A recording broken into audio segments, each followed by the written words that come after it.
A woman's world collapsed in a single moment. She sat frozen in front of her television. Her husband was on the screen. The man she thought was serving his country. The man she believed was faithful to her. The father of her son. But in front of thousands, on live TV, he smiled at another woman. He told her, "I love you." And 2 children, not his son at home, called him Daddy. The crowd clapped. The anchors cried. To the world, he looked like a hero. To his wife, it was the end of everything. But this story didn't begin that night. It began years earlier in what looked like the perfect family. In the early 2000s, my friend was young, married, and raising a 10-year-old boy. Neighbors admired them. People whispered, "That's what a real family looks like." Her husband wore the uniform of a soldier. When he walked down the street, strangers thanked him. She looked at him with pride. He wasn't just her husband. He was her partner, her safe place. When orders came for deployment to Iraq, the neighborhood praised him. "You're a hero," they said. She believed it too. Every night she tucked her son into bed and whispered, "Daddy loves you. He's just doing his duty. We'll wait for him. He'll come back."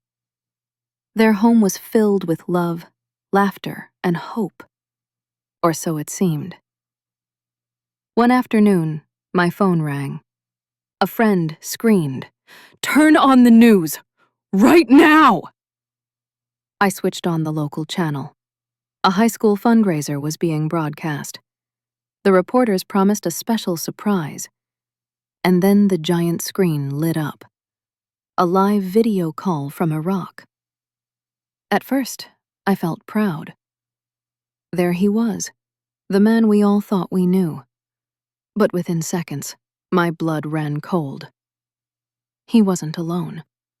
A woman stood at his side. 2 children clung to him. He smiled at her and said, "I love you. I miss the kids so much. I can't wait to come home." The crowd cheered.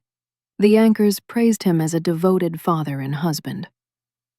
But for those of us who knew the truth, it was a nightmare playing out in front of everyone. That night, our group of friends gathered in shock. "How do we tell her?" we asked. Silence filled the room. Finally, the responsibility fell to me. The next morning, I sat her down. My hands shook as I said, "There's something you need to know." She laughed nervously. "No, not him. He would never." But then her face changed. Fear filled her eyes.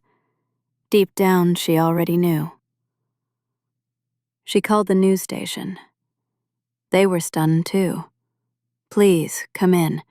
You can watch the footage yourself," they said. And she did.